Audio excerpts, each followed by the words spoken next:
ओम नारायणं नमस्कृत्य नरं चैव नरोत्तमं देवीं सरस्वतीं व्यासं ततो जयमुदीरयतमुखं करोति भासाळं पङ्गुलं भयतेगिरिं यत्कृपातमहं भक्तकर्मानन्दमाधवं विगमकरोति कलं सुखं खादमुत्तद्रव संयुतं भागवतं रमालय मुहुरो ऋषिका द्विभागाः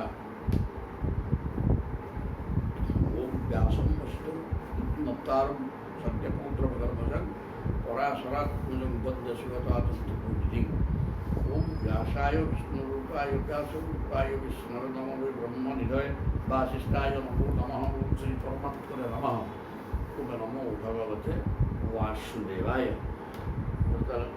भक्तिरमया वर्णचंद्रा एकादश स्कंध अध्याय 14 अल्प किसी अच्छी देखिए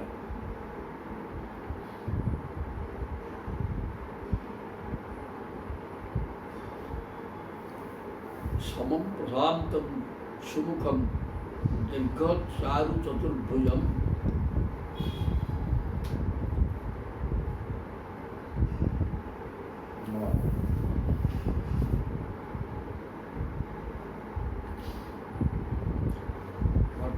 सोचला उद्धवଙ୍କର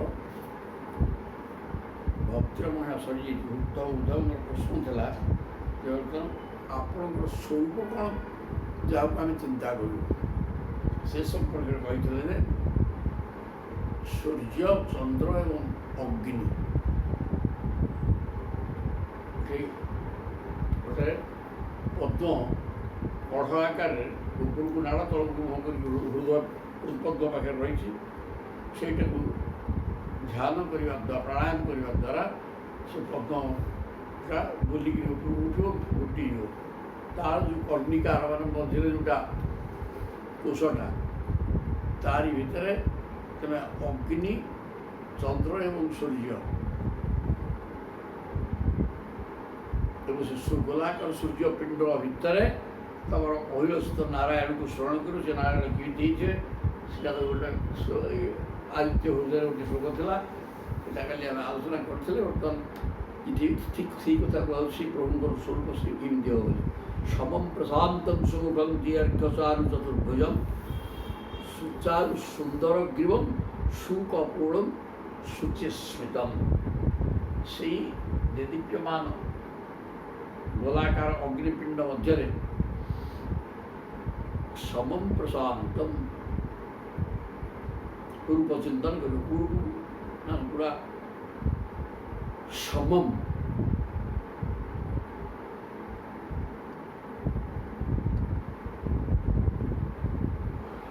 समशब्दर अर्थ जो अंगुटा शरीर जो अंग जमी हवा कथा सेमती प्रशांतम शांतवृत्ति श्यामलम शांतमूर्ति शांतवृत्ति कौन सी मानसिक चापरे व्यक्तिग्रस्त नुहति प्रशांतम सुमुखम मुखटी अति सुंदर दीर्घचारु चतुर्भुजम हस हस मुह सदाବେଳେ प्रभुकर आ दीर्घ मान आजानुलंबित लंबा लंबा हाथ चारि हाथ सुचारु सुंदर ग्रीवम चारु माने सुंदर सुचारु अति अति मनोहर गिरिबा गिरिबा भंगा विराम कांध कांध सुकपूर्ण गंड देश मध्य अत्यंत सुंदर शुचिश्रुत मंद मंद हास समान कर्ण कर्ण बोधे कार सारा बड़ थाए कारण ये गोटे समान कर्ण कथा आसुरा दुटा कान समान मान्य असमान कान भी अच्छी निश्चित जहाँफल प्रभु कान भी दान समान समान कर्ण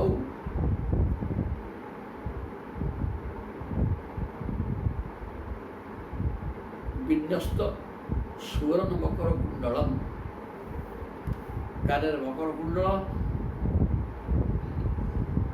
हेमांबरम हेम सुनाली रंगर अमर मान वस्त्र मान हलदिया रंगर वस्त्र घन श्याम मेघ भाया श्यामल वर्ण जो वर्णना कर प्रभु ये तो बाठ ଶ୍ରୀବତ୍ସ ଶ୍ରୀନିକେତନ, ହୃଦୟରେ ଶ୍ରୀବତ୍ସ ଚିହ୍ନ ଏବଂ ଲକ୍ଷ୍ମୀଙ୍କର ବାସସ୍ଥାନ।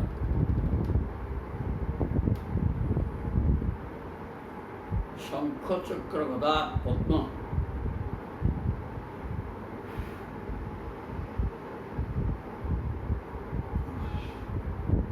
ଏକାକ୍ଷର ମହାଲକ୍ଷ୍ମୀ ମନ୍ତ୍ର ସେ ଭୃଗୁ ଋଷି, ଭୃଗୁଙ୍କ ପାଦ ଯୋଉଠି ଲକ୍ଷ୍ମୀ ସେଇଠି, ମହାଲକ୍ଷ୍ମୀଙ୍କର ଭୃଗୁ ହେଲେ ଋଷି।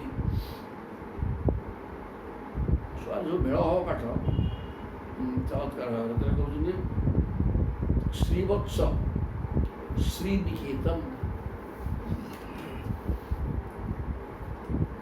ଶ୍ରୀବତ୍ସ ଚିହ୍ନ ଯୋଉଠି ଶ୍ରୀଙ୍କର ସ୍ଥାନ ସିଏ ହୃଦୟ।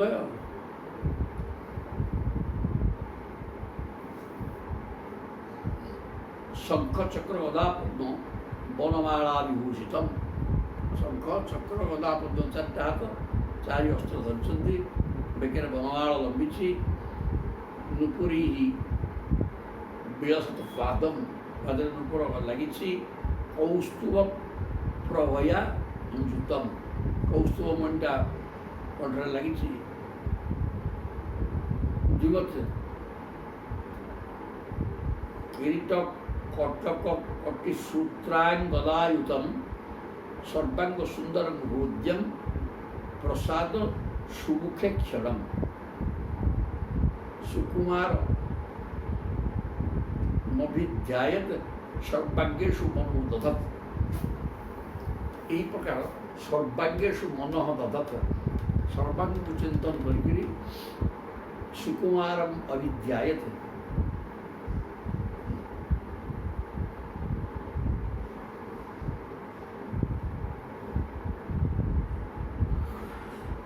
এই প্রকার সুন্দর রূপ ধ্যান করব, কল্পনা করব, আর ସବୁ ତ କଳ୍ପନା ଆଉ। ସୂର୍ଯ୍ୟ ଚନ୍ଦ୍ର ଏବଂ ଅଗ୍ନି, ୟାରି ଭିତରେ ଦୀପ୍ୟମାନ ଅଗ୍ନି ଶିଖା ଆଉ ସବୁ ଏକ ଜିନିଷ। ଚନ୍ଦ୍ର କେବଳ ଟିକେ ଶୀତଳ, ଆଉ ନହେଲେ ସବୁ ତ ଉତ୍ତାପ। ତାହେଲେ ଜୀବତ କିରୀଟ କଟକ, କିରୀଟରେ ଜୀବତ ଦୀପ୍ତି ବାହାରୁଥିବା, ତେଜ ବାହାରୁଥିବା କିରୀଟ ଗୋଟେ ସୁନ୍ଦର ସୁନାର ମୁକୁଟ ଏବଂ ତା ଦେହରେ ସବୁ ନାନା ପ୍ରକାର ରତ୍ନ ଖଞ୍ଜା ହେଇଛି। କିରୀଟ କଟକ, କଟକ ବୋଇଲେ ହାତରେ ପୁରା ହାତ ବଳା ବଳା ବଳା ଗୁଡ଼ାକ ହାତରେ ଲାଗିବା ଅଳଙ୍କାର। କଟକ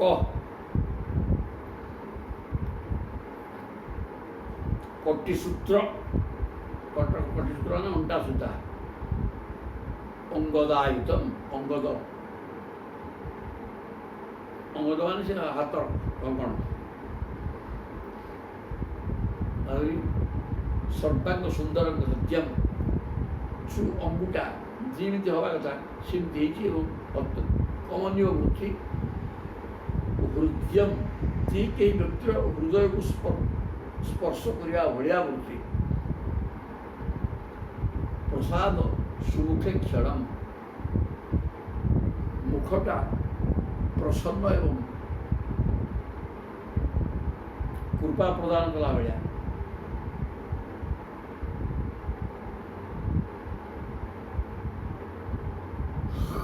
ସୁନ୍ଦର ମୁଖ,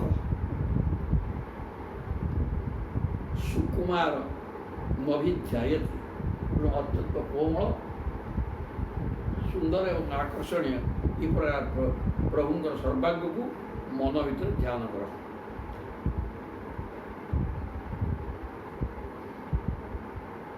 ମନ ଭିତରେ କହିଲେ ମଧ୍ୟ ସେ ହୃଦୟଟାକୁ, ସେ ମନ ହଉନି, ମନଟାକୁ ପରିଷ୍କାର କରିଦିଅ, ସଂସାର ନଥାଇକି ସେଟାକୁ ସିଂହାସନ କରିଦିଅ। ସେଠି ସେ ପ୍ରାଣାୟାମ କରିବା ଦ୍ୱାରା ସେଠି ଗୋଟେ ପଦ୍ମ କଡ଼ ହେଇକି ତଳମୁହାଁ ହେଇକି ଥିଲା, ସେ ଉପରକୁ ଉଠିଲା, ପ୍ରସ୍ଫୁଟିତ ହୋଇଗଲା ଏବଂ ସେ ମନରେ ପ୍ରସ୍ଫୁଟିତ ପଦ୍ମକୁ, ଯେ ତଳମୁହାର ତାତ୍ପର୍ଯ୍ୟ ବି ଅଛି, କାହିଁ ତଳମୁହାଁ ହେଇକିରି କଢ଼ ହେଇକିରି ଥିଲା କାହିଁକି?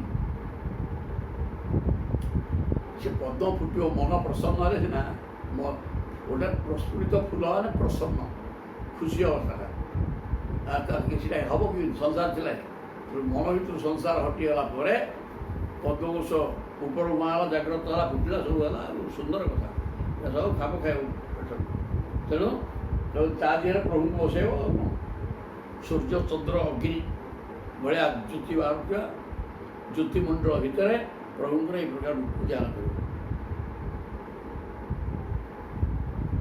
ଆଉ ପଦ୍ମ ଉପରେ ତ ପ୍ରଭୁ ବସିବା କଥା ତୁଳସୀ ଯେଉଁ ପଦ୍ମ ମାନସ ପଦ୍ମ ଯାହା ବି ହଉ ତା ଭିତରେ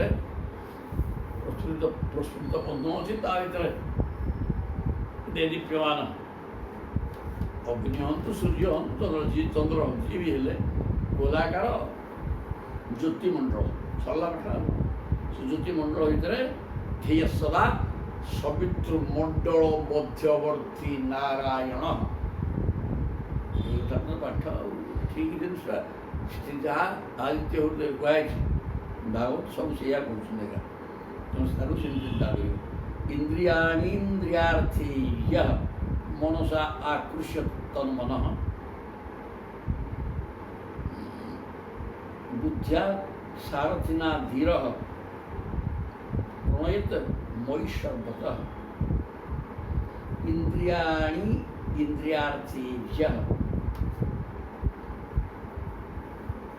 ମନସା ଆକୃଷ୍ୟ ଜିନିଷ ବୁଝି କ'ଣ ଇନ୍ଦ୍ରିୟ ଗୁଡ଼ାକ ବହିର୍ମୁଖୀ ହେଇକି ଅଛନ୍ତି ସଂସାରକୁ ଦେଖୁଛନ୍ତି ଇନ୍ଦ୍ରିୟ ଗୁଡ଼ାକ ବାହାରେ ବୁଲୁଛନ୍ତି ଏବଂ ସଂସାରକୁ ନେଇକିରି ମନର ତ କୌଣସି ସ୍ଥିତି ନାହିଁ ତା ଅନ୍ଧ ସେ କିଛି ଜାଣିବାର କାରଣ ନାହିଁ କିନ୍ତୁ ଇନ୍ଦ୍ରିୟମାନ ନେଇକିରି ଆଖି ରୂପ ନେଇକିରି ମନ ଭିତରେ ଥୋଇବ କାନ ଶବ୍ଦ ନେଇକିରି ମନକୁ ଦେବ ତେଣୁ ଏ ପ୍ରକାର ବାହାର ଇନ୍ଦ୍ରିୟମାନେ ବିଷୟ ସବୁ ଗୋଟେଇ ନେଇ ମନରେ ଜମା କରୁଛନ୍ତି ତେଣୁ ମନସୁରାଗ କେଉଁଟା ଭଲ କେଉଁଟା ଗ୍ରହଣଯୋଗ୍ୟ କେଉଁଟା ତ୍ୟାଗ କରିବା କଥା ସବୁ ଚିନ୍ତା କରି ଭୋଗ କରିବା ଲାଳସାରେ ତା ଭିତରୁ ବାଛିକି ସେଗୁଡ଼ା ଭୋଗ କରିବାରେ ଲାଗୁଛି। ତେଣୁ ଯଦି ଇନ୍ଦ୍ରିୟାଣୀନ୍ଦ୍ରିୟାର୍ଥୀ ଇନ୍ଦ୍ରିୟ ଅଛନ୍ତି ମାନେ ତାର ପ୍ରୟୋଜନ ସିଏ କରିବେ ଯାହା ଦରକାର ଆବଶ୍ୟକ ଆଖିଟା ଅଛି କ'ଣ ଦେଖିବ ନା ଆଖି କ'ଣ ବୁଝିକି ବସିବ ଦେଖିବ ଯାହା ଦେଖିବ ସେ ସଂସାର ସିଏ ଭଗବାନ ନୁହଁ ତେବେ ତେଣୁ ମନ ସେ ଦେଖିବ ଇନ୍ଦ୍ରିୟ କେବଳ ମନ ହିଁ ସବୁ ଦେଖେ ଇନ୍ଦ୍ରିୟଙ୍କ ମାଧ୍ୟମରେ ମନ ସବୁ ଜିନିଷ ମନକୁ ଯିବ ଏବଂ ମନ ତା ଦ୍ୱାରା ମନ ଉପରେ ପ୍ରଭାବ ପଡ଼ିବ ମନ ଘାଟି ଚକଟି ହେବ ସଂସାର ଭୋଗ କରିବା ଲାଳସାରେ ତେଣୁ ମନସା ଆକୃଷ୍ୟ ତନ୍ ମନ ଭିତରୁ এই ইন্দ্রিয়গ্রাহক বস্তুକୁ আকর্ষণ କରି ଫୋପାଡ଼ି ଦିଅରେ ତାମାନେ ଇନ୍ଦ୍ରିୟକୁ ସଂଯତ କର ଯେମିତି କୌଣସି ତମର ଗ୍ରହଣଯୋଗ୍ୟ ପଦାର୍ଥ ମୋର ଦରକାର ନାହିଁ ମନଟାକୁ ପରିଷ୍କାର ନ କଲା ପର୍ଯ୍ୟନ୍ତ ଭଗବାନ ତା ଭିତରେ ପଶିପାରିବେ ନାହିଁ ଯେଉଁଠି ସଂସାର ସେଠି ଭଗବାନ ନିଜେ ଯିବେନି ସଂସାରକୁ ହଟେଇଲେ ତା ଭିତରକୁ ପ୍ରଭୁ ପଶିବେ କାଦୁଅକୁ ଯିବେନି କି ହାତ ଗୋଡ଼ ଧରିବେନି ପ୍ରଭୁ କହିବ ତୋ ହୃଦୟ ତ ସ୍ଥାନ ନାହିଁ କୋଉଠି ଜାଗା ଟିକେ ଦଉନୁ ପଶିବା ଡାକୁଛୁ କୋଉଟେ ସଂସାରକୁ ଯାଉ ଟିକେ ଧରିଛୁ ମତେ ଡାକୁଛୁ ଜାଗା କାହିଁକିରେ ତୋ ମନ ତ ଫୁଲ ଅଙ୍କ ହବ ସେମିତି ହବ ଏମିତି କରିବି ଯୋଡ଼ା ଚିନ୍ତା କରୁଛୁ ଆହୁରି ଜଣର କଥା ତେଣୁ ମନ ଭିତରେ ଇନ୍ଦ୍ରିୟମାନଙ୍କର ପ୍ରଭାବ ଯେଉଁ ସଂସାର ଜମିକି ରହିଛି ତାକୁ ଆକୃଷ୍ୟ ମନସା ଆକୃଷ୍ୟ ମନରେ ଆକର୍ଷଣ କରି ଫୋପାଡ଼ି ଦେଲା ପରେ ତନ୍ ମନ ଯେଉଁ ମନଟା ରହିଲା ମାନେ ସେଟା ପରିଷ୍କାର ମନ ହେଲା ସଂସାର ନଥିବା ମନ ତାରି ଭିତରେ ବୁଦ୍ଧ୍ୟା ସାରଥି ନା ସାରଥି ହେଉଛି ବୁଦ୍ଧି ଧୀର ମାନେ ଧୈର୍ଯ୍ୟବାନ ପୁରୁଷ ଯାହାର ଅଧୈର୍ଯ୍ୟ ସବୁ ଲୋକ ଅଧୈର୍ଯ୍ୟ ଆଉ ଅସ୍ଥିର ତ ବର୍ତ୍ତମାନ ସ୍ଥିର ହବ କେମିତି ସ୍ଥିର ହେବା ପାଇଁ ମନଟା ତ ମନଃ ଚଞ୍ଚଳ ସ୍ଥିର ଗୀତା କହିଛନ୍ତି ସ୍ଥିର ହେଇପାରିବ ସଂସାରକୁ ହଟେଇବ ପ୍ରାଣାୟାମ କରିବ ପ୍ରାଣ ବାୟୁ ସଂଯତ ହେଲେ ମନ ଯାଇକି ସ୍ଥିର ହେବ ଏବଂ ତମ ନା ଧୀର ହେବ। ଧୀର କୁଆଡ଼େ ତେଣୁ ଧୀର ଭାବରେ, ଧୀର ମାନେ ବିଚଳିତ ଅବସ୍ଥା ନ ହେଇକିରି ସଂସାରର ଝଡ଼ଝଞ୍ଝା ଯୋର ପ୍ରଭାବକୁ ହଟେଇ ବୁଦ୍ଧିକି ସାରଥି କରି ପ୍ରଣୟତ ମୟି ସର୍ବତଃ এই ହୃତ୍ପଦ୍ମ ବା ମାନସ ପଦ୍ମ ପଦ୍ମଟେ ପ୍ରସ୍ଫୁଟିତ ପଦ୍ମ, ତାର ଭିତରେ ସୂର୍ଯ୍ୟମଣ୍ଡଳ ମଧ୍ୟରେ ଚତୁର୍ଭୁଜ ଶଙ୍ଖ ଚକ୍ର ଗଦା ପଦ୍ମ ପୀତବସନ ବନମାଳ ଏବଂ ଶ୍ରୀବତ୍ସ ଚିହ୍ନ ହୃଦୟରେ ଲକ୍ଷ୍ମୀ ବିରାଜମାନ କରିଛନ୍ତି। ଘନଶ୍ୟାମ ଭଗବାନ କିରୀଟ କୁଣ୍ଡଳ ସବୁ ଲାଗିଛି। ଏ ପ୍ରକାର ସୁନ୍ଦର ରୂପକୁ ମନରେ ଧ୍ୟାନ ପରେ ସଂସାର ହଟିଲେ ସିନା ଖୁସି ଦେଇ ବାହାରିଲା। ସବୁ ଇନ୍ଦ୍ରିୟ ଗ୍ରାହ୍ୟ ବସ୍ତୁ ମନକୁ ଆକର୍ଷଣ କରି ଫୋପାଡ଼ି ସେଠିକି ମନ ପରିଷ୍କାର କର। ସେ ପରିଷ୍କାର ମନ ହେଲେ ଗାଁ ଭିତରେ ସବୁ ଠିକ୍ ବାହାରିବ। ପାଠ ମନ ଭିତରେ ସଂସାର ଥିଲା ପର୍ଯ୍ୟନ୍ତ ପ୍ରଭୁ ପଶିବେ ନାହିଁ। ସଂସାର ହଟିଗଲା ପରେ ଥରେ ପ୍ରଭୁ ପଶିଲେ ଆଉ ଥରେ ସଂସାର ପଶିପାରିବ। ତାର କିଛି କ୍ଷମତା ମାୟା ସେ ତାର କିଏ ମୁଁ ହେଉଛି ପ୍ରଭୁଙ୍କର ଅଂଶ ନେଇକି ବ୍ରହ୍ମସ୍ୱୀ ସଚିଦାନନ୍ଦ ସ୍ୱରୂପ। ଜୀବାତ୍ମା ଯେତେବେଳେ ଚିନ୍ତା କରୁ, ଜୀବାତ୍ମା ନିଜକୁ ଚିହ୍ନି ପାରୁନି ମୁଁ ସଚିଦାନନ୍ଦଙ୍କର ଅଂଶ, ହେଲେ ମାୟା ମୋତେ କ'ଣ କରିବ? ମାୟା ମୋ ପାଖ ପଶିବନି। ମୁଁ ଆଲୋକ, ସେ ଅନ୍ଧାର। ମୋ ପାଖକୁ ଅନ୍ଧାର ଆସିବ, ସୂର୍ଯ୍ୟ ଅନ୍ଧାର ଯିବ, ମୁଁ ଆଲୋକ ମୋ ପାଖେ ଅନ୍ଧାର ପଳାଇଯିବ। ତେଣୁ ମାୟା ପଶିପାରିବନି। ଥରେ ହଟେଇବାକୁ ମାୟାକୁ ହଟେଇ ପାରିବେନି କି ବଳବତ୍ତର। ତେଣୁ ମାୟାକୁ ଯଦି ମନ ଭିତରୁ ସମ୍ପୂର୍ଣ୍ଣ ହଟେଇ ଦେଇ ପରିଷ୍କାର କରିଦେବ, ତାପରେ ଜବରଦସ୍ତ ପ୍ରଭୁ ପଶିଗଲେ, ପଶିଗଲା ପରେ ଆଉ ପ୍ରଭୁ ଯିବେନି। ତା ମାନେ ମାୟା ବି ସ୍ପର୍ଶ କରିବନି। ମାୟାକୁ ଭଲ ଭାବରେ ବୁଝିକିରି ତମେ ତଡ଼ିବ, ଆଉ ସେ ମାୟା ତ କ'ଣ କରିବ? ପ୍ରଭୁ ପଶିଯିବେ, ପ୍ରଭୁ ପଶିଗଲେ ନା କିଛି ହେବନି। ଆଉ ଚାଲିଲା ଈଶ୍ୱର ଚିନ୍ତନ ଠିକ୍ ଭାବରେ ଲାଗିବ। ତତ୍ ସର୍ବବ୍ୟାପକମ୍ ଚିତ୍ତମ୍ ଆକୃଷ୍ୟ ଏକତ୍ର ଧାରୟେତ। ସର୍ବବ୍ୟାପକମ୍ ଚିତ୍ତମ୍ ନାନ୍ୟାନି ଚିନ୍ତୟେତ ଭୂୟଃ ସୁସ୍ମିତଂ ଭାବୟେତ ମୁଖ। ତତ୍ ସର୍ବବ୍ୟାପକମ୍ ଚିତ୍ତମ୍ তৎ হরি ওম তৎসৎ। তৎ মানে সেই ব্রহ্ম পদার্থ। তৎ সর্বব্যাপক, তৎ ব্রহ্ম ব্রহ্ম সর্বব্যাপক। তৎ শব্দর অর্থ কেবল ব্রহ্ম বলি সরিগলা কথা, ব্রহ্মবাচক শব্দ। তেমন তৎ সেই মানে ব্রহ্ম, সেই ব্রহ্ম পদার্থ সে হলে সর্বব্যাপক। ସବୁଠି ଅଛନ୍ତି। ଚିତ୍ତଂ ଆକୃଷ୍ୟ ଏକତ୍ର ଧାରୟେତ।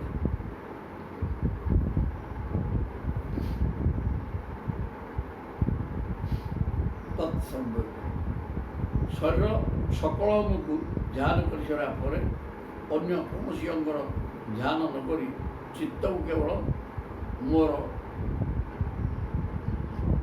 ତତ୍ ସର୍ବବ୍ୟାପକମ୍ ଚିତ୍ତଂ ଆକୃଷ୍ୟ ଏକତ୍ର ଧାରୟେତ। এই ଯେଉଁ ସର୍ବାଙ୍ଗ ନଖଠାରୁ କେଶ ପର୍ଯ୍ୟନ୍ତ ମୂର୍ତ୍ତି ବର୍ଣ୍ଣନା କରାଗଲା, ଏ ମୂର୍ତ୍ତିକି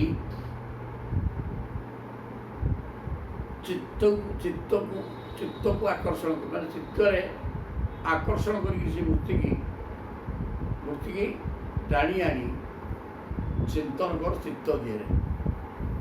ଚିତ୍ରୁ ଚିତ୍ତ ହେଇଛି, ଚିତ୍ତର ଅଧିଷ୍ଠାତ୍ରୀ ଦେବତା ହେଲେ ସ୍ୱୟଂ ବାସୁଦେବ।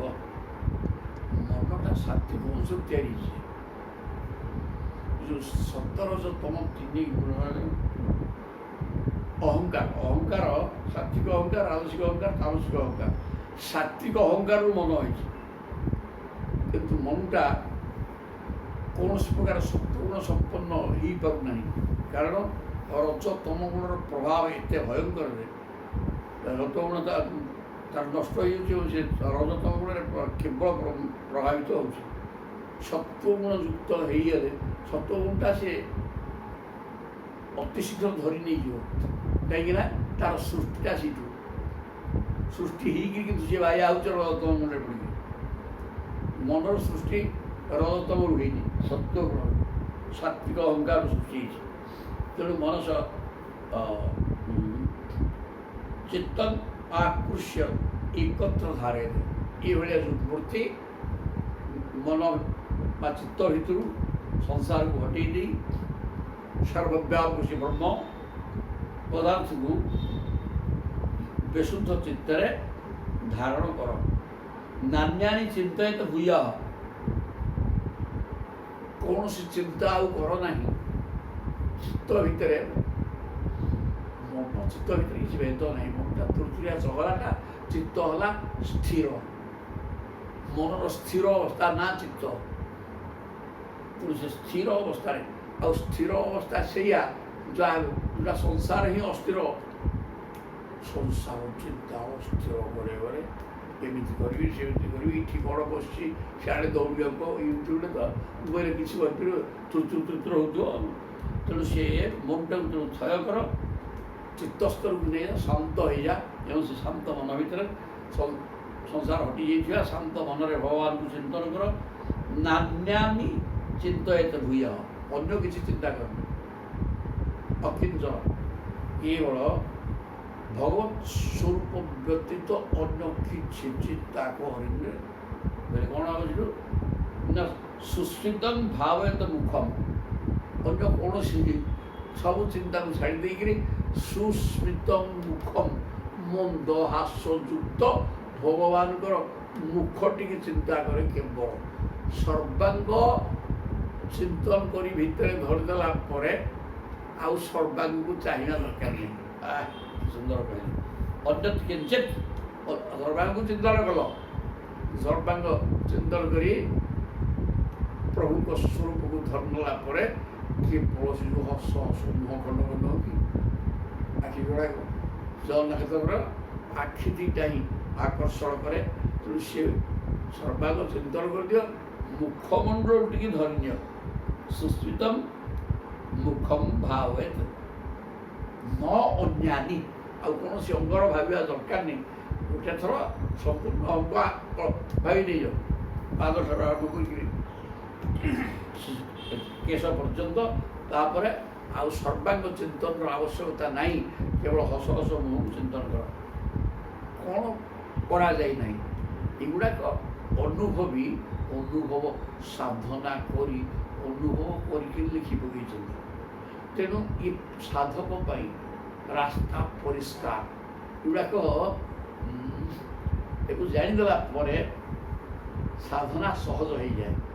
କାରଣ କ'ଣ ଦେଖିବା, କେମିତି ଦେଖିବା, କ'ଣ କରିବା, ନା ଏଗୁଡ଼ା ମୂର୍ତ୍ତି ହେଲେ ଏଇଆ, ଏ ମୂର୍ତ୍ତିକି ଚିନ୍ତନ କରିବ, ସର୍ବାଙ୍ଗ ଚିନ୍ତନ କର। ତାପରେ ସବୁ ଛାଡ଼ି ଦେଇକି କେବଳ ପ୍ରଭୁଙ୍କ ସହିତ ଆସମୁଖକୁ ଚିନ୍ତନ କର। ତତ୍ର ଲବ୍ଧପଦଂ ଚିତ୍ତଂ ଆକୃଷ୍ୟ ବ୍ୟଗ୍ନିଧାରୟତେ ତତ୍ସ ତ୍ୟକ୍ତ୍ୱା ମଦାରୁଃ ନ କିଞ୍ଚିତ୍ ଅପି ଚିନ୍ତୟତେ।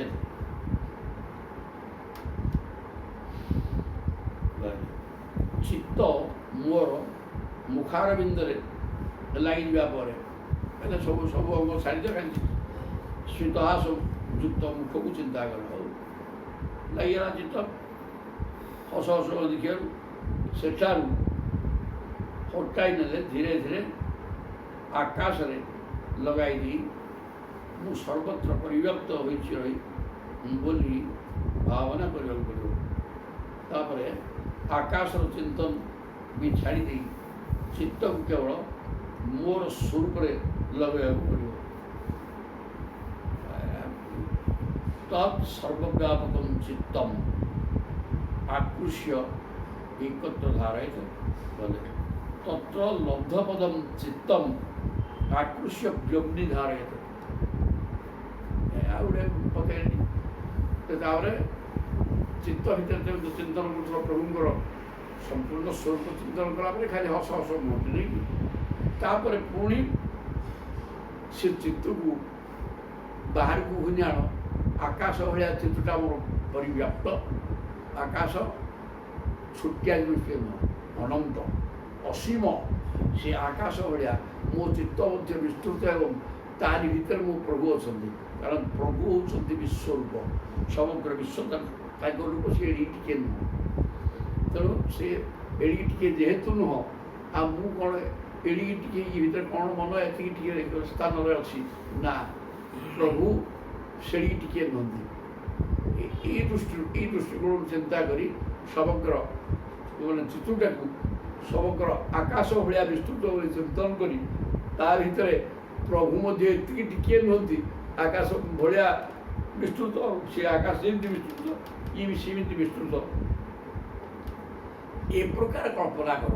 ଚିତ୍ରଟା ଛୋଟିଆ ଜିନିଷଟିଏ ନୁହେଁ, କି ପ୍ରଭୁ ବି ଏଡ଼ିକି ଟିକିଏ ନୁହନ୍ତି, ଆକାଶ ଭଳିଆ ବିସ୍ତୃତ। ତେଣୁ ଆକାଶ ତତ୍ତ୍ୱକୁ ଚିନ୍ତନ କରିବ ତାପରେ, ଏବଂ ତା ଭିତରେ ପ୍ରଭୁ ସତ୍ତା ଦାରେ ତତ୍ସତ୍ୟକ୍ତା ମଦାରୁହ। ତାପରେ ସିଏ ଆକାଶ କଥା ବି ଛାଡ଼ିବ, ଚିତ୍ତକୁ କେବଳ ମୋର ସ୍ୱରୂପରେ ଲଗେଇଦେବ। ତାମାନେ ତେବେ ଧ୍ୟାନ କରିକି ବସ। ଏତିକି ଟିକେ ଜାଗା ଏଇଠି ତ୍ରିକୁଟରେ ଦେଖୁଛ, ଟିକିଏ ଜାଗା ନା ନାହିଁ, ପ୍ରଭୁ ସେ କଥା ନୁହନ୍ତି। ଆକାଶ ଭଳିଆ ବିସ୍ତୃତ ଏବଂ ତା ଭିତରେ ସେ ବିରାଟ କାୟ। এইটা তুমি বুঝিবা দরকার ମଧ୍ୟ। ତେଣୁ ସାଧାରଣ ସେ କଥା ଯେମିତି କୁହାଗଲା, ଆକାଶ ଭଳିଆ ପ୍ରଭୁ ଅନନ୍ତ ଅସୀମ ଏବଂ ତା ଭିତରେ ପ୍ରଭୁଙ୍କ ରୂପ ମଧ୍ୟ ସେଇଆ। এই ପ୍ରକାର ତାକୁ ଚିନ୍ତନ କରିସାରିଲା ପୁଣି ତାଙ୍କ ପ୍ରକୃତ ସ୍ୱରୂପ ଚିନ୍ତନରେ ଲାଗ। କିଞ୍ଚିତ୍ ଚିନ୍ତୟତେ, କିଞ୍ଚିତ୍ ନ ଚିନ୍ତୟତେ, ଅନ୍ୟ କୌଣସି ଛାଡ଼ି ଦେଇକି କେବଳ ପ୍ରଭୁଙ୍କ ସ୍ୱରୂପ ପାଦଠାରୁ ସମ୍ପୂର୍ଣ୍ଣ ସ୍ୱରୂପକୁ ଚିନ୍ତନ କର। ଏବଂ ସମାହିତବତୀ मान एव आत्मनि विचष्टे मयि सर्वात्मना ज्योति ज्योति से संयुत कहले चित्त यहपरि समाहित होइबा परे गोटे ज्योति जेपरि अन्य गोटे ज्योति मिशी एकाकार हो जाए, जोगी मध्य निज भितर मु मिशी रही परी मो भितर सर्वात्मा भगवान भितर से ता भितर आत्मा परमात्मा एकाकार है। निजे मैंने मोटे आत्मा मो भितर प्रभु अच्छा और प्रभु भितर मु अच्छी परमात्मा अच्छा मो भितर मुझे जीवात्मा। तेणु जीवात्मा परमात्मा एक ही परमात्मा भितर जीवात्मा और जीवात्मा भितर परमात्मा मध्य ये प्रकार चिंतन तापर हम ताने दुई एक ही है। ए प्रकार वृत्ति बचिज जे तुमर मन मन जीवात्मा क्षय मन तो जीवात्मा जीवात्मा मन ठारू मनर जीवात्मा उपाधि है मन गोटे उपाधि पदवी। तेणु उपाधिर किसी अर्थ अवश्य नहीं, तेरे भी से उपाधि मन गीता भी कहते जीवात्मा जीवात्मा मन बोली। तेरे ये जीवात्मा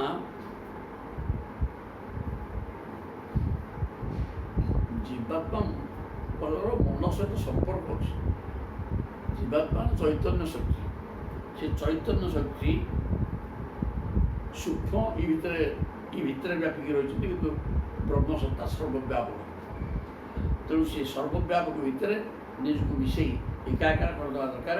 विचष्टे मयि सर्वात्मना ज्योति ज्योतिष संयुतम। तेणु जीवात्मा ज्योतिस्वरूप सत् चित आनंद एवं ज्योतिर्मय, ब्रह्मसत्ता भी ज्योतिर्मय। तेणु ज्योतिर ज्योति की मिसई दिए ये प्रकार करी आत्मा परमात्मा एकाकार कर दे बसी जा बोले आ शरीर स्थिति रही कि संसार बंधन किसी नहीं सब उड़ी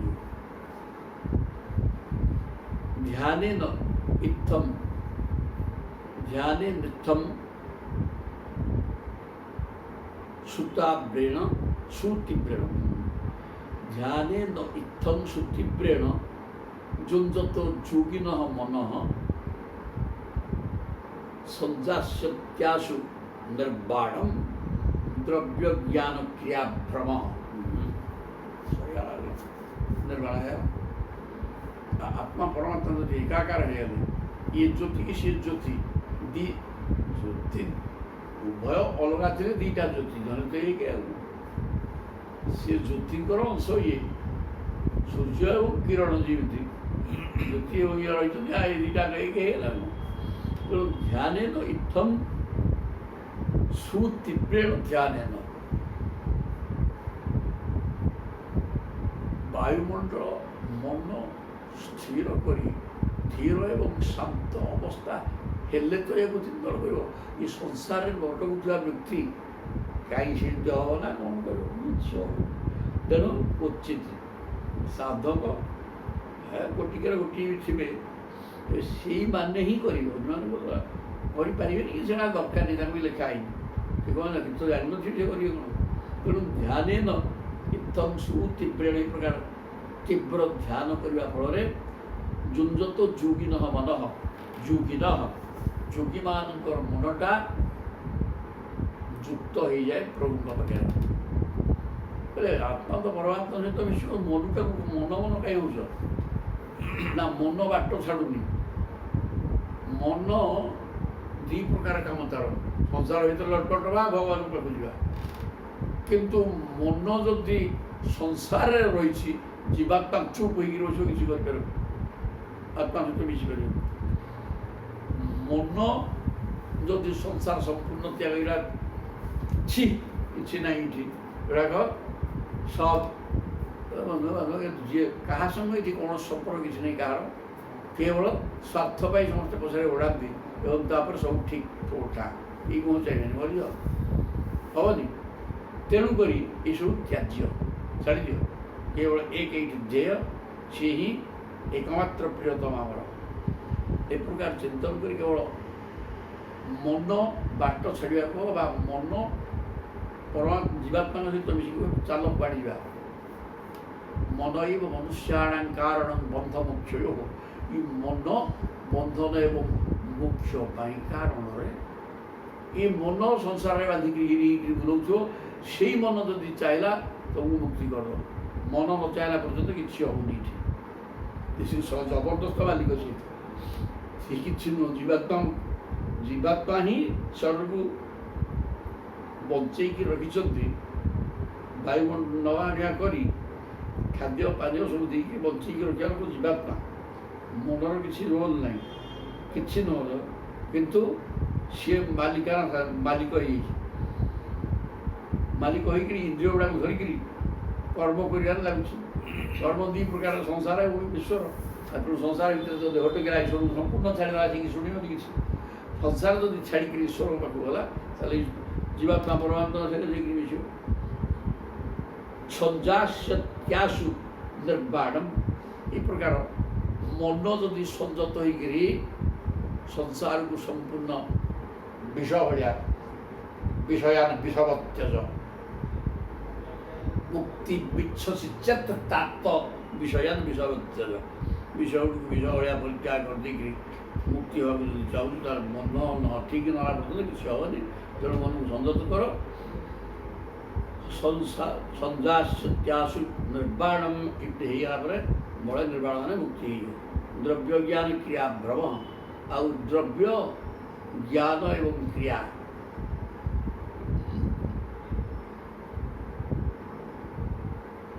द्रव्य तो सब सांसारिक वस्तु संसार ही द्रव्य सांसारिक वस्तु सब द्रव्य द्रव्य संपर्कित ज्ञान एवं क्रिया ये सब नष्ट हो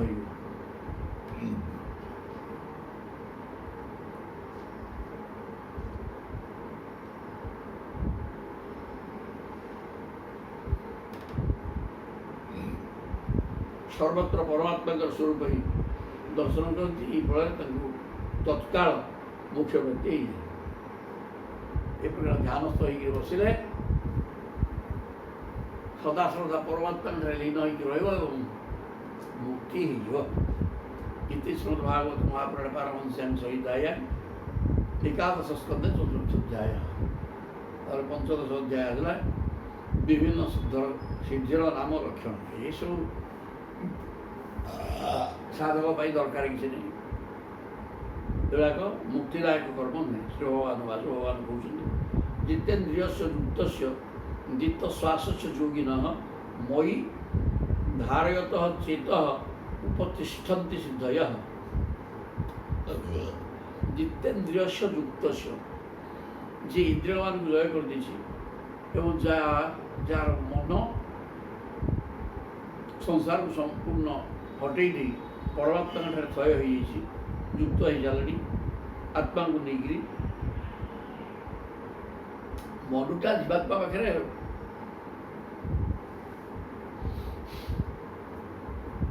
शरणागत तुम्हें जहाँ कर संसार संसार भर जो बुझी तुमको छाड़ी ये संसार छाड़ी सी बुझे किसी ना तेणु चल तुम जगत मत नहीं जा जितेन्द्रिय इंद्रिय जय करने मन युक्त हो प्रभु पाखे एवं जीवात्मा पाखे नहीं शरणागत होपर सी पड़े जित श्वास कि निश्वास भी प्राणायाम द्वारा पवन को संयत कर प्रकार योगी मैंने पवन को संयत कर इंद्रिय मान को संयत कर आत्मा को परमात्मा सहित मिसई था मयि धारयत चित्त मोर धारणा करने लगती से आगे विभिन्न प्रकार सिद्धि आदि पहुँच जाए मयि धारयत चित्त उपतिष्ठन्ति सिद्धय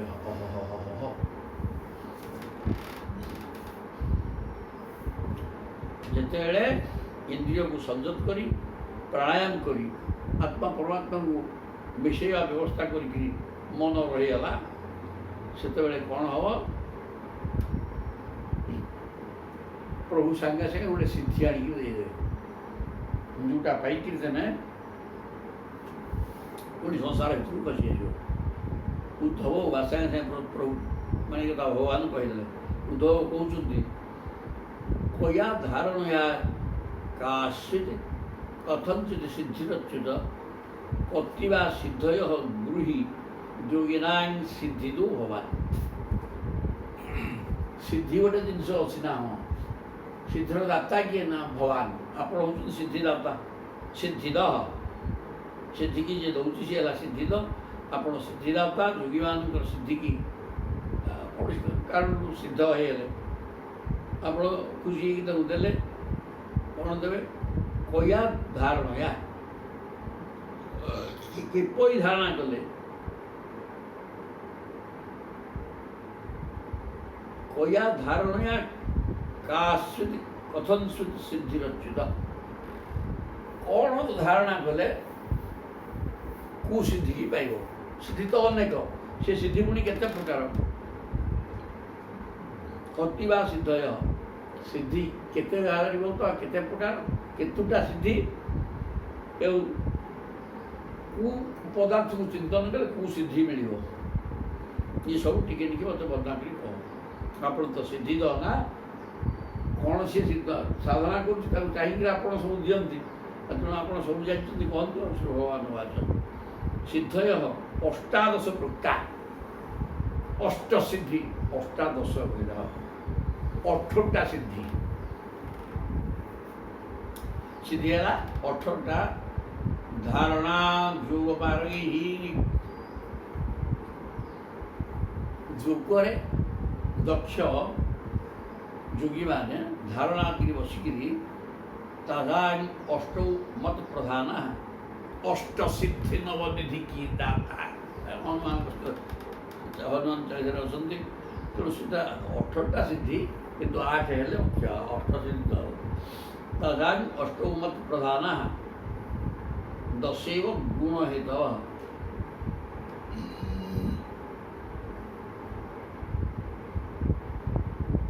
अवशिष्ट 10टी सिद्धि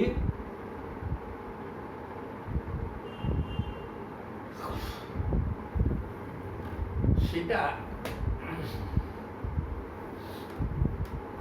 ଗୁଣର ବିକାଶ ଦ୍ୱାରା ସତ୍ୱଗୁଣ ବିକଶିତ ହେଲେ ତାର ସିଏ ଆସିବ। 10ଟା ସିଦ୍ଧି ଯୋଗୀମାନଙ୍କର ସତ୍ୱଗୁଣର ଆଧିକ୍ୟ ହେଇଗଲା ପରେ, ସାଧନା ବଢ଼ିଗଲା ପରେ 10ଟା ସିଦ୍ଧି ମିଳିଯିବ, ସେ ସାଧାରଣ ଜିନିଷ। 8 ହେଲା ପ୍ରକୃତ ପ୍ରଭୁଦତ୍ତ ସିଦ୍ଧି। ମତ ପ୍ରଧାନ କହିଲେ କ'ଣ ସେ 8 ହେଲେ କ'ଣ? ଅଣିମା ଲଘିମା ପ୍ରାପ ମୂର୍ତ୍ତେ, ଅଣିମା ଲଘିମା ମୂର୍ତ୍ତେ ହେಗೆ ଲଘିମା ପ୍ରାପ୍ତି ଇନ୍ଦ୍ରିହି ପ୍ରାଗାମ୍ୟଂ ଶ୍ରୁତଦୃଷ୍ଟେଷୁ ଶକ୍ତିଃ ପ୍ରେରଣମୀଶିତା। ଅଣିମା ମହିମା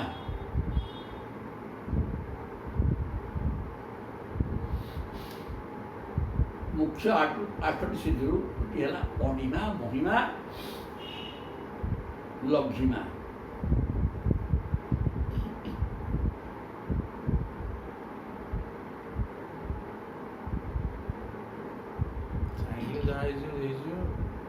ଅଣିମା ଏବଂ ମହିମା ଅଣୁ ହେଇଯିବେ।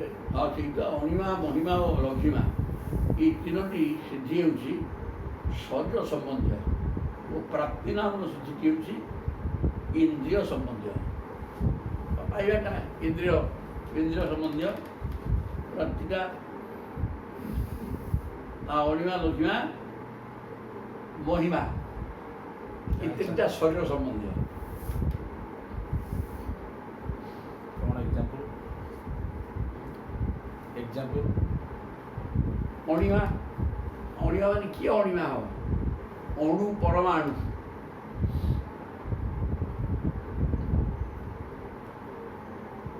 ଅଣୁଟା ଅତ୍ୟନ୍ତ ସୂକ୍ଷ୍ମ, ଯାହା ଆଖିକି ଗୋଟେ ଦିଶିବନି। ଜଣୁକ 30ଟା ସ୍ୱର ବି 2ଟା ଅଣୁ। ପରମାଣୁଟା ଅତି ସୂକ୍ଷ୍ମ। ପରମାଣୁ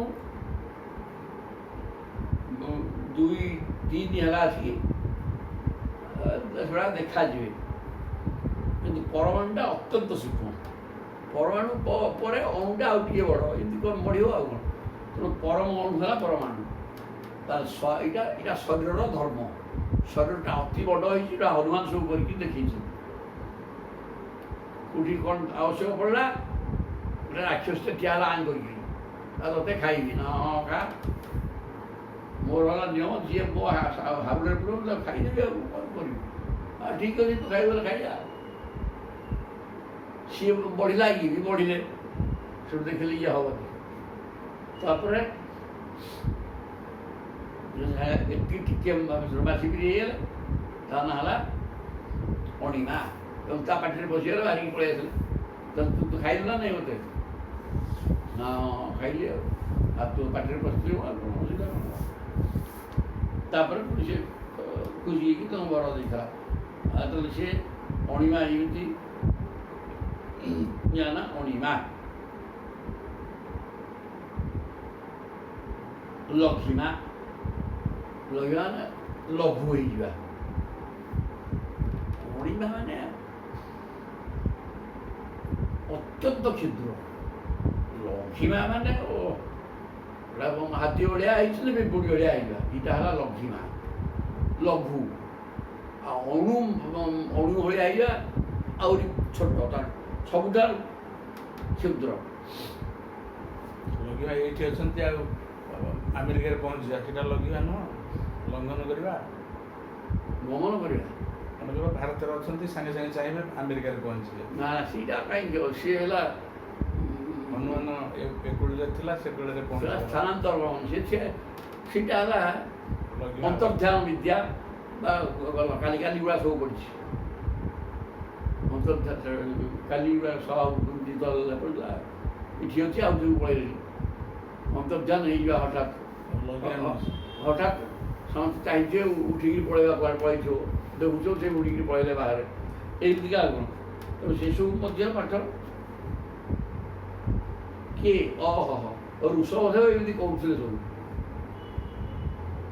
ସେଇଠି ବସିଥିବେ ତମ ସାମ୍ନାରେ, ତେଣୁ ଚାହିଁବନି ସେ କୁଆଡ଼େ ଯାଉ, ଉପରେ ଉଡ଼ି ଉଡ଼ିକି ପଳଉଛନ୍ତି। ସେ ଗୋଟେ ଅଲଗା ଲଘିଆ ସେ ମାନେ ସେଇଭଳିଆ ଏଇ ବି ସିଦ୍ଧି ସେଇଭଳିଆ ସମସ୍ତେ ସିଦ୍ଧି। ଲଘୁ ନା ଲଘିଆ ମାନେ ଲଘୁ ମାନେ ଛୋଟ। ହଁ ଛୋଟ ଏଟା ଅଣୁ ନୁହେଁ, ଅଣୁ ଅଣୁ ଲଘୁ ଲଘୁ। ଲଘୁ ମାନେ ବଡ଼ ଆକାରଟା ସାନ, ବିରାଟ ବୁଢ଼ା ଆମେ ହେଇଛେ ଏଇ ଟିକେ ପିଲା ହେଇଯିବା, এইটা ହେଲା ଲଘିମା।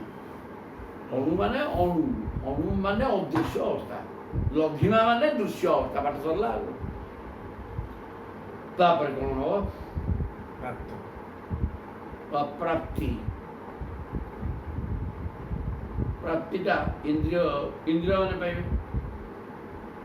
प्राप्ति इंद्रिय ही पहला तो मूर्ते है लघिमा, प्राप्ति ही इंद्रिय ही पाइबाटा इंद्रिय मान कार्यक्रम। प्राकाम्यम श्रुत दृष्टेषु शक्ति प्रेरणं ईशिता।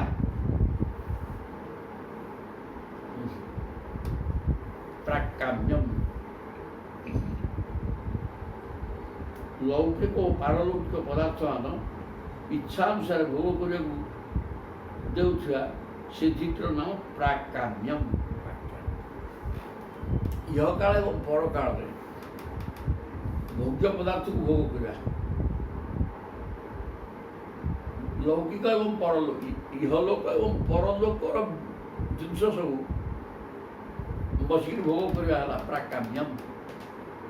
प्राचुर्य इति बसो छेना गजा महाप्रसाद लोक पाखु आस खाई गुड़ाक प्राकाम्य। स्वर्गर अप्सरा आसतु ये सब प्राकाम्य। प्राप्ति कौन देखिए? प्राप्ति प्राप्ति तो इंद्रिय पाइब, इंद्रिय मान पाइबा इच्छा से लड़ू लड़ू आरे एंजन महाप्रसाद आरे से इंद्रिय संबंधी विषय ये प्राप्तिटा है जुहा गोटे इंद्रिय से मिठाटे खाइब और पाइबा यहाँ प्राप्ति जहाँ चाहे सीटा मिल इंद्रिय भोग्य पदार्थ प्राप्ति। प्राकाम्यटा प्राप्ति ठार आउ टे मूल्यवान। परलोक एवं इहलोकर जहाँ भोग्य वस्तु सुराक इच्छा मात्र के आदि पहुँच जाए। ईशिता नामक सिद्धि बल जोगी माया और तार कार्य को इच्छा अनुसार संचायित कर पारती। शक्ति ही प्रेरण ईशिता। ईशिता हेले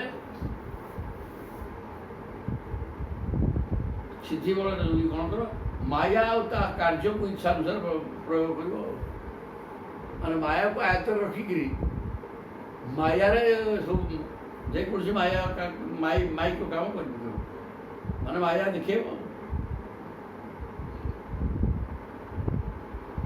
गुणेशु असंग बसिता। बसिता माने इंद्रिय संयम कर गुण को वशवर्ती करवा। 17 तीन गुण जत काम हंग तत् अवश्य तीन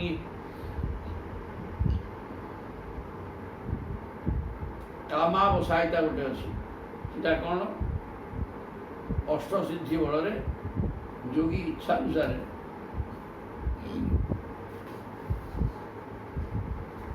गुणेशु असंग बसिता।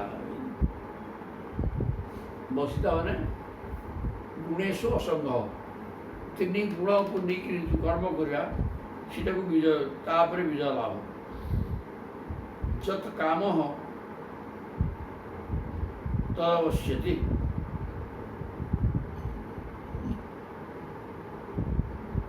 जोगी इच्छा अनुसार सुख भोगर चूड़ांत स्थान में पहुंचा को सक्षम हो पाए। कामावसायिता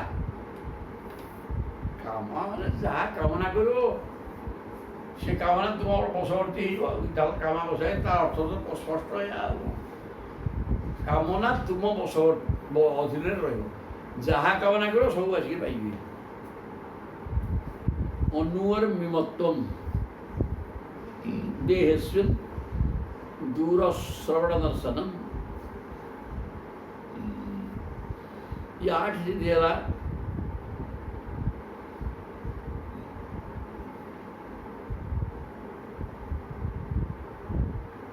ये 8टा सिद्धि मोर स्वतंत्र विभूति को मु चाहिए अन्य मैंने पाइबे साधारण मानव बा साधक मु न चाहिए ये 8 सिद्धि कहीं पाइपर ना ये सब छाड़ी आहरी केतेक सिद्धि रही शरीर क्षुधा तृषा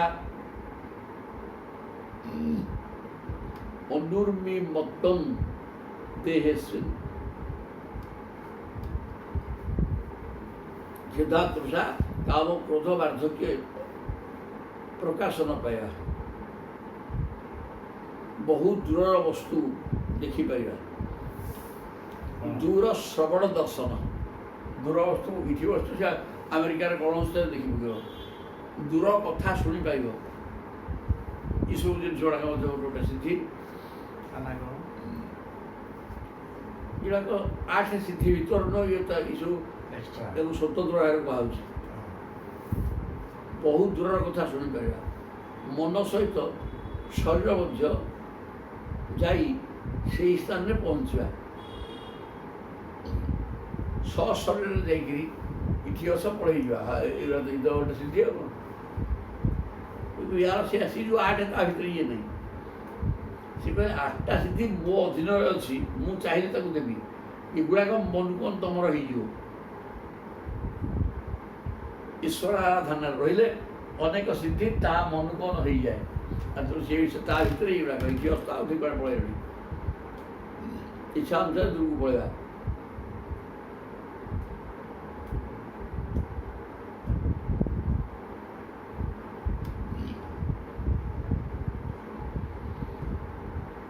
स्वच्छंद मृत्यु देवानां सह क्रीड़ा नुदर्शनम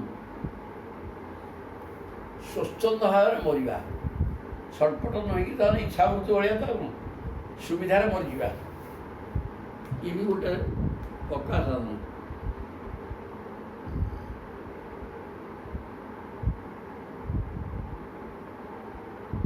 स्वच्छंद मृत्यु देवानां और देवता मान सहित खेलिया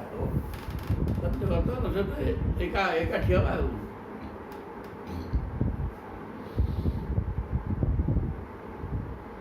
देव क्रीड़ा देखिपर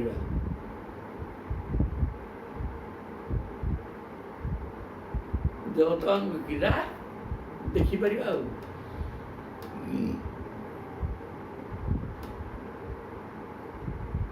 सर्वत्र समस्ते जेपरी आज्ञा पालन करेंगे सेपरी शक्ति है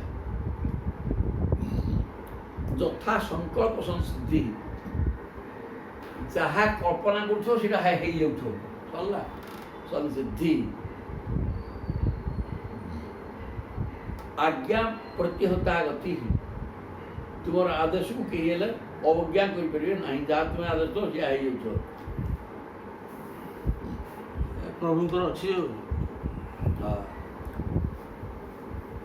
ये 10टी सिद्धि सत्वगुणर विशेष विकास मिल जाए ये गुड़ाक भगवान देवेनि भगवान को 8 सिद्धि सीराक साधना मिल पार ईश्वर को चाहिए आगे आने सी देवे ना सी दबार प्रश्न नहीं ये जो 10टा कथा कहला इति अच्छे कड़े उड़ी पलैब जहाँ संकल्प कर सी आज तुम पाखे पहुँच यूट्यूब आजकल का संथ जो पाँच यह सब तुम साधारणतः तुम पाइज प्रभु चाहिए दरकार नहीं तुम्हें जी स्थिर हो सब तुमको मिल आकाश उठी जाऊँ आकाश उड़ी पड़ा उठी जाऊना बस आकाश हाँ सब त्रिकालज्ञत्वं अद्वैतम परवित्त विभिज्ञता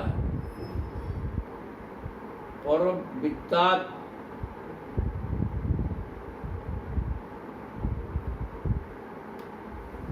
परवित्ताद्यभिज्ञता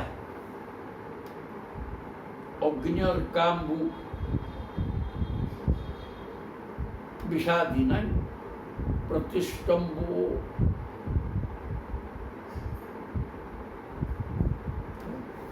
ପ୍ରତିଷ୍ଠମ୍ଭ ପରାଜୟ।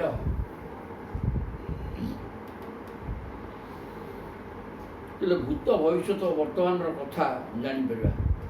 ତ୍ରିକାଳଜ୍ଞ ଆଉ ତିନି କାଳର କଥା ଜାଣିପାରିବା। ତ୍ରିକାଳଜ୍ଞ ତ୍ୱମ୍ ଅଦ୍ୱନ୍ଦ୍ୱମ୍। ଦ୍ୱନ୍ଦ୍ୱ ମାନେ ଶୀତ ଉଷ୍ଣ ସୁଖ ଦୁଃଖ ଜୟ ପରାଜୟ ହାରି ଲାଭ, ଏ ଯେଉଁ ପରସ୍ପର ବିରୋଧ ଦୁଇଟା କଥା, ଏଗୁଡ଼ା ଦ୍ୱନ୍ଦ୍ୱ। ଦ୍ୱନ୍ଦ୍ୱ ରହିତ ହେଇଯିବା, ଦ୍ୱନ୍ଦ୍ୱ ଦ୍ୱାରା ପ୍ରଭାବିତ ନ ହେବା। ଏ ଦ୍ୱନ୍ଦ୍ୱ ତା ପାଖରେ ନାହିଁ। ଏ ଦ୍ୱନ୍ଦ୍ୱାତୀତ ବିମର୍ଷ। ଦ୍ୱନ୍ଦ୍ୱ ଥିଲା ପର୍ଯ୍ୟନ୍ତ ମଣିଷ କିଛି ମୁକ୍ତିପଥର ପଛିକ ନୁହେଁ, କିଛି କିଛି ସାଧନତା ନାହିଁ ବୋଲି ଧରାଯିବ। ଆଗ ଦ୍ୱନ୍ଦ୍ୱକୁ ହଟା। ତେଣୁ କହିଲେ ତ୍ରିକାଳଜ୍ଞ ହେଇଯିବ, ଦ୍ୱନ୍ଦ୍ୱାତୀତ ବି ହେଇଯିବ। ସାଧନା ଦ୍ୱାରା ନିଜେ କରିବ। ଭଗବାନଙ୍କ ଇଚ୍ଛା ସବୁଥିରେ ମିଶିବ, ନହେଲେ ହବନି। କିନ୍ତୁ ସିଏ ଭଗବାନ ଯେଉଁଟା ଅସାଧ୍ୟ ଜିନିଷ ସିଏ ଦେବେ। ଏଗୁଡ଼ାକ ସାଧନା ଦ୍ୱାରା, ଅଳ୍ପ ସାଧନା ଦ୍ୱାରା ଏଇସବୁଗୁଡ଼ା ମିଳିବ। ତ୍ରିକାଳଜ୍ଞତ୍ୱମ୍। ଏଗୁଡ଼ା କ'ଣ ଛୋଟିଆ କି ବୋଧେ? ତିନି କାଳର କଥା ଜାଣିବା, ଦ୍ୱନ୍ଦ୍ୱାତୀତ ହେଇଯିବା। ପରଚିତ୍ତାଦି ଅଭିଜ୍ଞତା, ଅନ୍ୟର ଚିତ୍ତ ଯେହେତୁ ପ୍ରଭୁ ହେଲେ ଅନ୍ତର୍ଯାମୀ, ଅନ୍ତର୍ଯାମୀ ହେଇଯିବ। ଯିଏ ଯାହା କ'ଣ ତାର ଉଦ୍ଦେଶ୍ୟ ତ ଏଇଟାକୁ ସ୍ପଷ୍ଟ ଭାବରେ ତେଣୁ ଜାଣିପକେଇବ ଅନ୍ୟ ଲୋକର। ଏଇଟା ତ ଠିକ୍ କଥା। ଆଉ କ'ଣ ସେ ଚାହୁଁଛି, କ'ଣ କରୁଛି, ଏଇଟା ସବୁ ଜାଣିଦେବା। ଏଇଟା ବଡ଼ ବଡ଼ କଥା। ଅଗ୍ନି ଅର୍କ ଅମ୍ବୁ ବିଷାଦି ନାହିଁ।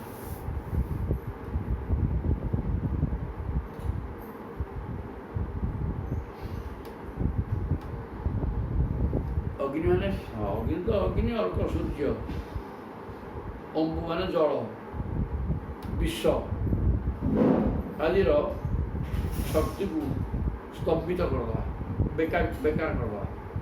ତାହେଲେ ଅଗ୍ନି ସ୍ତମ୍ଭନ। ଅଗ୍ନି ଜଳିଲେ ବି ଆମର କିଛି କ୍ଷତି ହେଇପାରିବ। ସୂର୍ଯ୍ୟଙ୍କର ଉତ୍ତାପ କଷ୍ଟ ଦେଇପାରିବ ନାହିଁ। ପାଣି ଭିତରେ ଉଡ଼ିଲେ ବି ନିଶ୍ୱାସ ଦେଇକି ମରିବନି। ଏମିତି ଗୁଡ଼େ ଆଉ ବନ୍ୟା ହେଉଛି ରୋକିଦେବା। ବିଷ ଭକ୍ଷଣ କଲେ ବିଷକ୍ରିୟା ଭିତରେ ହେବନି। ଏଗୁଡ଼ାକ ମଧ୍ୟ ଗୋଟେ, ଏଗୁଡ଼ାକୁ ସାଧନା ଦ୍ୱାରା ଏଗୁଡ଼ାକ ହେଇଯିବ।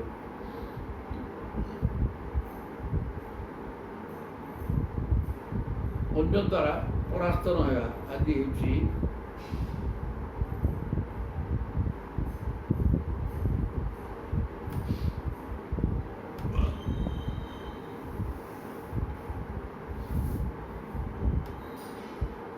ଭଗବାନ ଚାହିଁଲେ ହବ। ଧାରଣା ବଳରେ ଯୋଗୀମାନେ ଲାଭ କରିପାରୁଥିବା ଆହୁରି 5ଟି ଗୌଣ ସିଦ୍ଧି ଅଛି। ଏ ତ 10, 8ଟା ପ୍ରଭୁଙ୍କ ହାତରେ ଅଛି ସିଦ୍ଧି, ବାକି 10 ସିଦ୍ଧି କଥା କହିଲେ।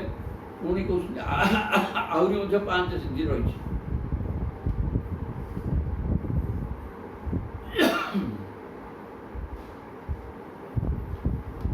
କ'ଣ? ଏତାହା 1400 କୃତାଃ ଯୋଗଧାରଣ ସିଦ୍ଧୟା ଜୟା ଧାରଣୟା ଯା ସ୍ୟାତ୍ ଯଥା ବା ସ୍ୟାତ୍ ନିବୋଧମେ। ହେ ଉଦ୍ଧବ, ଯୋଗ ଧାରଣା କଲେ ଯେଉଁ ସବୁ ସିଦ୍ଧି ମିଳିଥାଏ, ନାମ ପରିଚୟ ସହିତ ମୁଁ ସେସବୁ ତୁମକୁ ବର୍ଣ୍ଣନା କରି କହୁଛି। କେଉଁ ପ୍ରକାର କ'ଣ ସାଧନା କଲେ କେଉଁଟା ପାଇବ, ଏଇଟା ମଧ୍ୟ ଗୋଟେ ସ୍ୱତନ୍ତ୍ର କଥା। ଆଉ ଯେଉଁଟା ମୁଁ ଟିକେ କହିବି, କେଉଁ ପ୍ରକାର ସାଧନା କରିକିରି ମୁଁ ସେଠି ଟିକେ ହସ୍ତଗତ କରିବ, ଏଗୁଡ଼ାକ ଗୋଟିଏ ଉପରେ ଗୋଟିଏ ବର୍ଣ୍ଣନା କରିବି। ଶୁଣ। ଭୂତ ସୂକ୍ଷ୍ମାତ୍ମନିମୟୀ ତନ୍ମାତ୍ରଂ ଧାରୟେତ୍ ମନଃ ଅଣିମାନମ୍ ଅବାପ୍ନୋତି ତନ୍ମାତ୍ର ପାଶକୁ ମନଃ। ତନ୍ମାତ୍ରା ଉପାସ ମମ ତନ୍ମାତ୍ରା ଶବ୍ଦ ସ୍ପର୍ଶ ଏଗୁଡ଼ାକ ସୂକ୍ଷ୍ମ ନା ନାହିଁ? ନା, ଏହାର ଶରୀର ଅଛି ନା ନାହିଁ? କିନ୍ତୁ ଏଇ ଯେଉଁ ତନ୍ମାତ୍ରା ସୂକ୍ଷ୍ମ ଜିନିଷ, ଏ ସୂକ୍ଷ୍ମ ଜିନିଷକୁ ଚିନ୍ତନ କଲେ ତୁମେ ହେଇଯିବ ଅଣିବା। ଆଉ କ'ଣ ତା ନାଁ ଅଣିମା ସିଦ୍ଧି। ପଞ୍ଚମହାଭୂତର ସୂକ୍ଷ୍ମତମ ରୂପକୁ ତନ୍ମାତ୍ର କୁହାଯାଏ। ତନ୍ମାତ୍ର ହେଉଛି ମୋର ଶରୀର। ପ୍ରଭୁଙ୍କ ସୂକ୍ଷ୍ମ ଶରୀର, ସେଇଟା ସୂକ୍ଷ୍ମ ଶରୀରଟା ପ୍ରଭୁଙ୍କ ଶରୀର।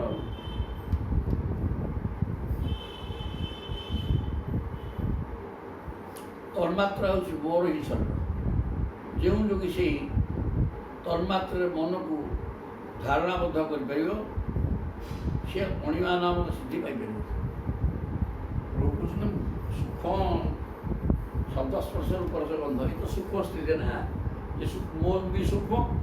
ତେଣୁ ଏ ସୂକ୍ଷ୍ମ ସ୍ଥିତିଟା, ତେଣୁ ମୋ ଶରୀରଟା ହେଉଛି ଏ ତନ୍ମାତ୍ରା ପାଞ୍ଚଟା। ତେଣୁ ମୋତେ ଯଦି ଚିନ୍ତନ କରିବ, ତୁମେ ଅଣିମା ହେଇଯିବ। ତମେ ତନ୍ମାତ୍ରାକୁ ସାଧନା କର, ଏ କଥା କହିଦେଲି। ତେଣୁ ଏ ତନ୍ମାତ୍ରା କ'ଣ ଆମେ ଜାଣିଲେ, ତାକୁ ସାଧନା କେମିତି କରିବ, ତନ୍ମାତ୍ରାକୁ ସାଧିବ। ତେଣୁ ସେଇଟା ଗୋଟେ କେମିତି କ'ଣ ସାଧନା କରିବ, ତନ୍ମାତ୍ରାରେ ମନକୁ ଧାରଣାବଦ୍ଧ କର। ରୂପ ରସ ଗନ୍ଧ ତନ୍ମାତ୍ରା, ୟାର ଦିହରେ ମନକୁ ଯଦି ନିବେଶ କରିବ, ତାହେଲେ ଅଣିମା ପ୍ରାପ୍ତି ଶେଷ କରିବା। ମହତ୍ୟାତ୍ମନ୍ମୟୀ ପରେ ଯଥା ସଂସ୍ତନ ମନୋଦଧତ ମହିମାନମ୍ ଅବାପ୍ନୋତି ଭୂତାନାଞ୍ଚ ପୃଥକ ପୃଥକ। କହିଲେ ମହତ୍ତତ୍ଵ ରୂପରେ ମୁଁ ହିଁ ପ୍ରକାଶିତ ହୁଏ। ହେଲା ମହତ୍ତତ୍ଵ, ନିଜେ ପ୍ରଭୁ ମହତ ତତ୍ଵ, ପ୍ରଭୁ ତ ମହାନ, ଆଉ ମହାନ ତତ୍ଵ ତ ମହତ୍ତତ୍ଵ। ଆଉ ତେଣୁ ନିଜେ ପ୍ରଭୁ ହିଁ ମହତ୍ତତ୍ଵ। ମହତ୍ତତ୍ଵଟା ବି ବୁଢ଼ାଟା ଜାଣିପାରୁ, ସେ ପ୍ରଭୁ ହିଁ ସ୍ପଷ୍ଟ କହିଦେଇଛି ଯେ ମୁଁ ହିଁ ମହତ୍ତତ୍ଵ। ପ୍ରକୃତିରୁ ହେଲେ ମହତ୍ତତ୍ଵ, ମହତ୍ତତ୍ଵରୁ ସବୁ ସୃଷ୍ଟି ହେଲା ନା ଅହଙ୍କାର। ତେଣୁ ମହତ୍ତତ୍ଵଟା ନିଜେ ପ୍ରଭୁ। ମହତ୍ୟାତ୍ମନ୍ମୟୀ ପରେ ମହତ୍ତତ୍ଵ ରୂପରେ ମୁଁ ହିଁ ପ୍ରକଟ ହୁଏ, ଯେ ହିଁ ମହତ୍ ସ୍ୱରୂପା ପରମାତ୍ମାଙ୍କ ଠାରେ ମନକୁ ଧାରଣାବଦ୍ଧ କରିଦିଅନ୍ତି।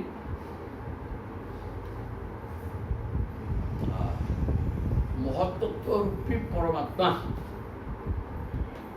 ଠାରେ ମନକୁ ଲଗେଇବ। ମହତ୍ୟାତ୍ମନ୍ମୟୀ ପରେ ଯଥାସତ୍ୟ ମନୋଦଧତ ମହିମାନମ୍, ମହତ୍ତତ୍ଵ ତ ମହିମା ସର୍ବବ୍ୟାପକ। ତେଣୁ ସେ ମହତ୍ତତ୍ଵରେ ଯଦି ମନ ଲଗେଇବ, ତାହେଲେ ମହିମା ସିଦ୍ଧିଟା ମିଳିବ। ଅବାପ୍ନୋତି ଭୂତାନାଞ୍ଚ ପୃଥକ ପୃଥକ।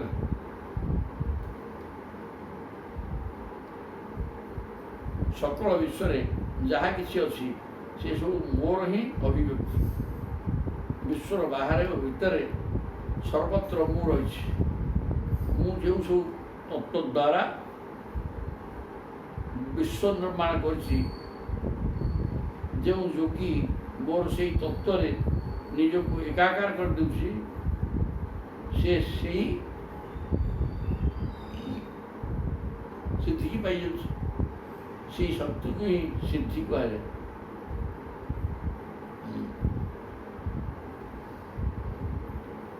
ଅବଶ୍ୟ ପରମାତ୍ମ ତତ୍ତ୍ୱକୁ ପାଇଯାଇଥିବା ମହାପୁରୁଷଙ୍କ ନିମନ୍ତେ ଏସବୁ ସିଦ୍ଧିର କୌଣସି ମହତ୍ଵ ନଥାଏ। ପ୍ରଭୁଙ୍କୁ ପାଇବା କଥା ଚିନ୍ତା କରୁଛ, ପ୍ରଭୁଙ୍କୁ ପାଇବା କି ମହତ୍ତତ୍ଵ ପାଇକି କ'ଣ ଲାଭ, ଆଉ ଅନ୍ୟ ଜିନିଷ ପାଇକି ମହିମା ହେଇଯିବା ଦରକାର, ତାର ଆବଶ୍ୟକତା କିଛି ନାହିଁ। ପ୍ରଭୁ ତା ଦ୍ୱାରା ସାଧନା କହିଚାହ, ଇଏ ରହିଲେ ତାପରେ ବୁଝିବା।